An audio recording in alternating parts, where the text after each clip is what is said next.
diajak melalui firman untuk menyadari atau diajarkan mengenai spiritualitas gembala.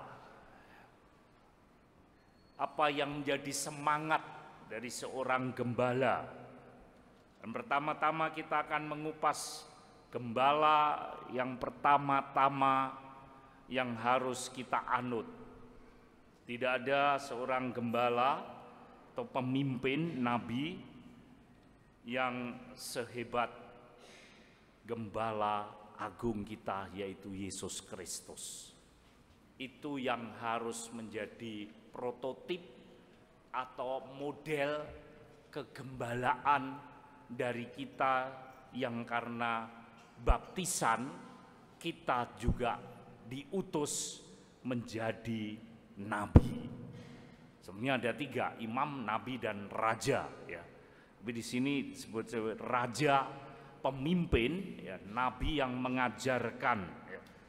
Karena itu kita harus pertama-tama mengikuti pola yang diajarkan oleh gembala agung kita.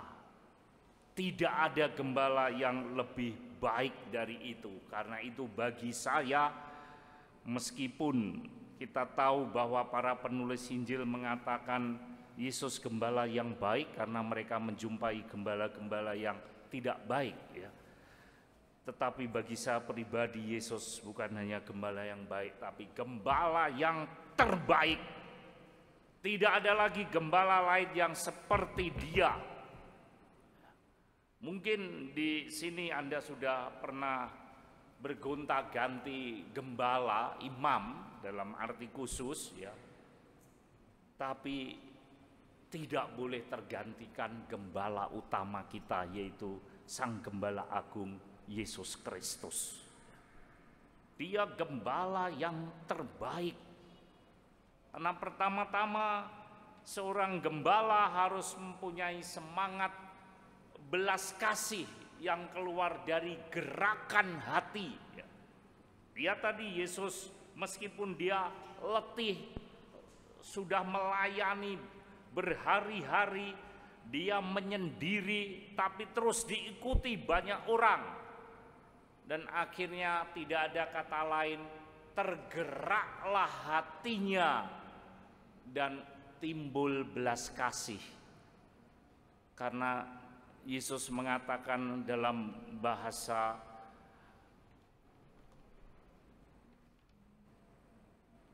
metafora itu bahasa gambaran, mengandekan seperti domba yang tanpa gembala.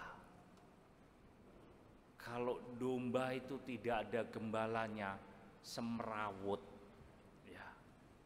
Dia mau jalan ke sana, jalan ke sini ya, balik lagi karena tidak ada gembalanya yang menuntun ya. Dan itu pertama-tama seorang yang nanti diutus oleh Gembala Agung karena baptisan itu, dia juga harus punya gerakan hati yang berbelas kasih. Maka apa yang dilakukan Yesus menunjukkan ya, bahwa kita harus mempunyai semangat di dalam menuntun orang-orang, sekurangnya menuntun diri kita. Ya, karena baptisan itu menjadi raja, pemimpin, nabi yang harus mengajarkan yang benar ya. Karena itu ada 4 spiritualitas ya, yang harus dimiliki seorang yang diutus untuk menjadi gembala, entah itu dalam keluarga, komunitas, kelompok, masyarakat ya, harus memiliki dan mengacu kepada 4 spiritualitas roh seorang pemimpin atau gembala bahasanya. Yang pertama-tama, dia harus mengajarkan iman kepada Allah yang benar. Jangan Allah yang tidak benar, karena ada banyak Allah. Ada banyak Allah. Di sini ada 6 atau 5 agama. Hanya kekristenan, Katolik dan Kristen mengajarkan Allah yang benar, yaitu Yesus Kristus. Yang lain punya Allah-Allah sendiri. Emang sama? Gak. Makanya Allah Romo, agama kan boleh macam-macam, tapi yang penting kan Allahnya sama. Siapa bilang Allahnya sama? Allahnya beda-beda. Kita mengakui Yesus sebagai Tuhan Allah. Apa di tempat lain juga? No, jangan berkata yang penting Allahnya sama, Romo. Tidak, Allah di tempat lain beda. Karena itu pertama-tama harus mengajarkan, karena ini krusial. Kalau kamu mengajarkan Allah yang tidak benar, akibatnya wah,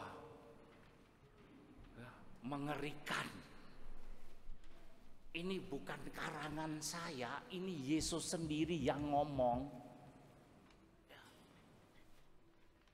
Barang siapa percaya kepadaku, ya, sebagai anak Allah, Tuhan dan Juru Selamat, Dia akan kuberi hidup kekal. Ini yang paling utama. Lain-lain boleh nantinya. Ngajarkan moral, ya, etika, susila, nanti. Ini yang pertama-tama. Sedang karena itu Yesus berkata, kalau kamu tidak mau percaya kepadaku, kamu akan binasa. Ini yang pertama-tama harus diajarkan oleh gembala yang benar.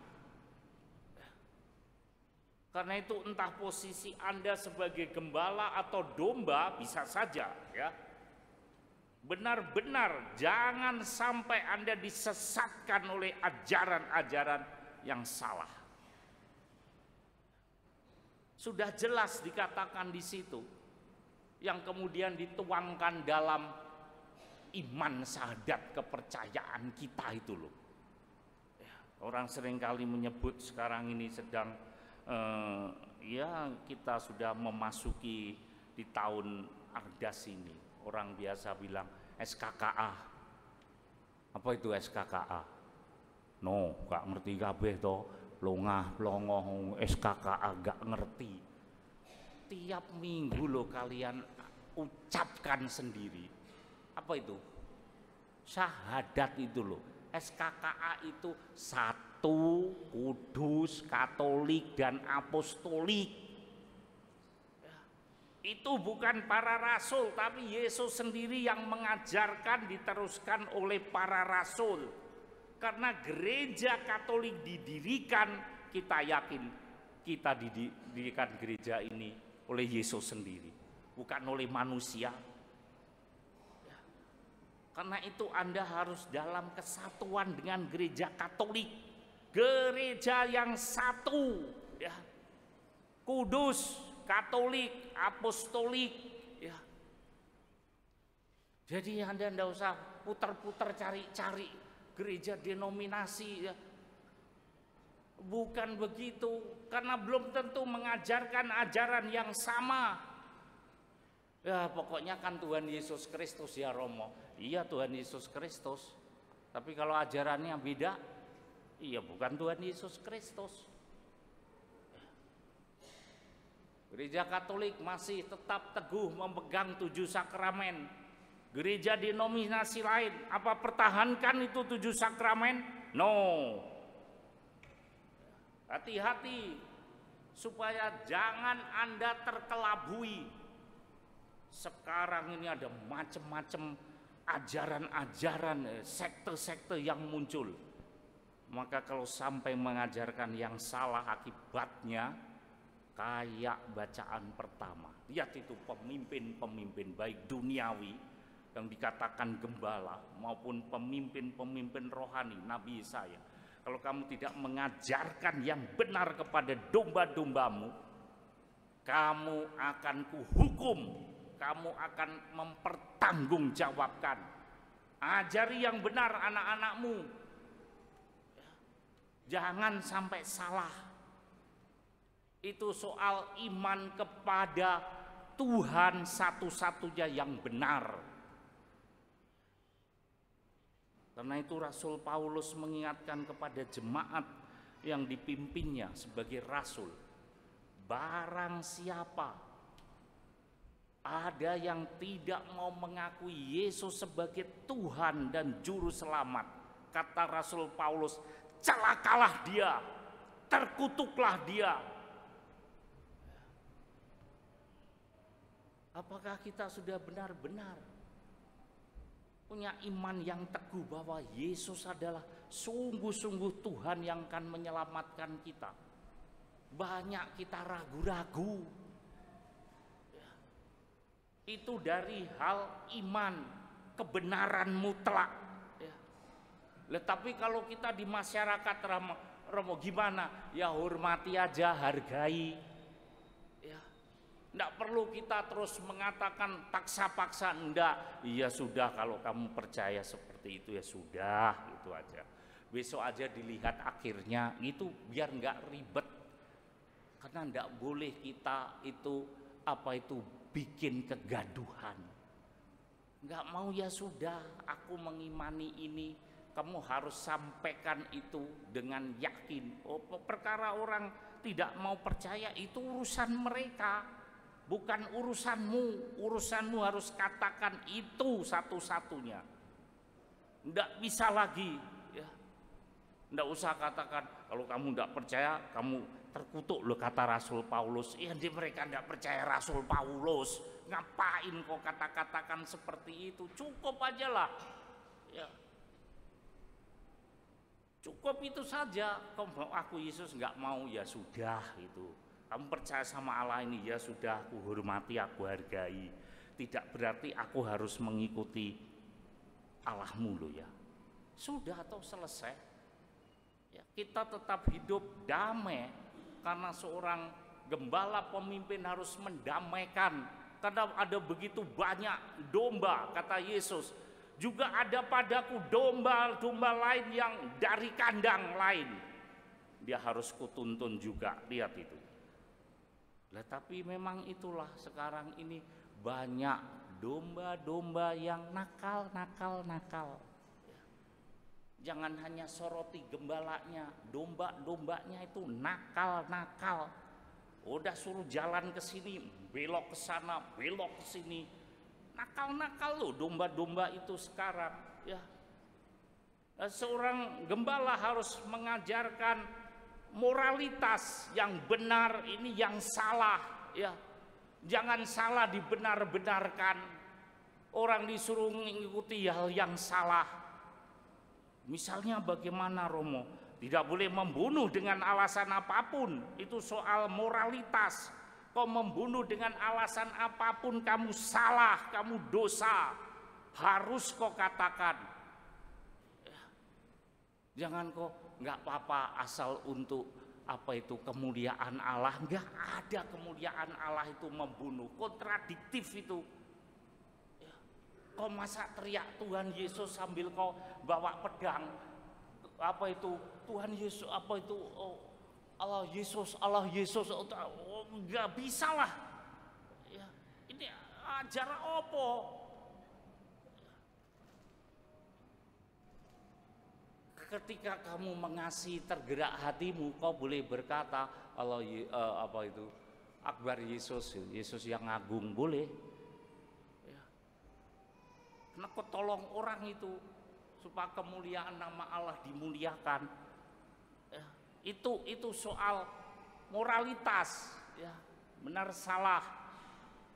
Soal etika, kamu juga harus mengajarkan yang benar. Etika itu peradaban, susila, ya. Misalnya gimana? Kau harus ajarkan yang benar, yang memang tidak ditulisi. Kau datang ke gereja, ya pasti pakai peradaban yang layak lah, ya. Seperti itu. Misalnya juga ada seorang umat.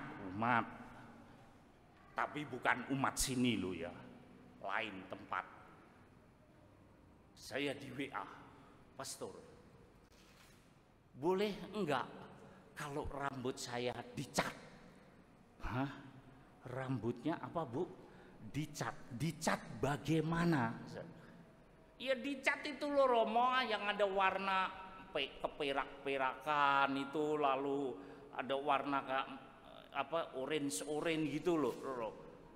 Boleh enggak? Dosa apa enggak pastor? Lah saya bilang gini, sejauh saya yang tahu, yang boleh gitu-gitu kan itu tembok atau dinding itu dicat mau warna-warni boleh. Kalau ibu cat seperti itu dosa atau tidak saya kurang tahu. Tapi kalau begitu ibu sama saja dengan, nah udah kau jawab sendiri loh ya. Mau tak saya katakan tembok ya. Artinya apa?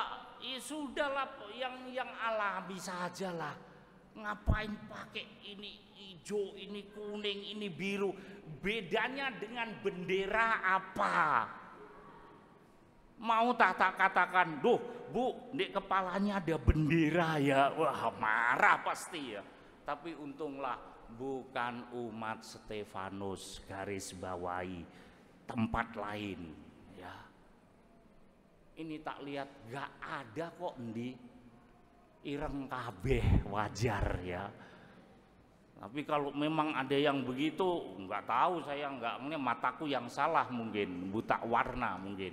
Nggak ada, semua hitam. Lah kalau putih Romo ya nggak apa-apa lah, dihitam-hitam dikit lah gitulah. Ya mau dihitam boleh, nggak ya boleh, tapi nggak usah aneh-aneh lah. Ya buat apa? Masa saya mau ngajar? Oh boleh bu, biar nanti dilihat orang banyak. Nah itu baru soal rambut dicat. Belum lagi kalau pakaian. Ya. Naiknya mobil mahal, tapi pakaiannya, kainnya kurang. No. Tapi nggak di sini loh, di sini saya lihat rapi-rapi kok ya, di PTC itu loh. Kalau saya misal, aduh, ya kainnya kurang semua, segini, belum bawa aja segini, no. Jangan beri celah untuk orang lain atau gembalamu untuk matanya jelalatan. Itu kan salahnya pastornya. Saya kan di mall pastor sekalian. Loh iya bener. Tapi jangan beri celah. Masa saya mau ngajarkan, oh karena kamu di mall, oh boleh kok, malah telanjang juga nggak apa-apa. Masa begitu saya? Ya nggak mungkin lah ya.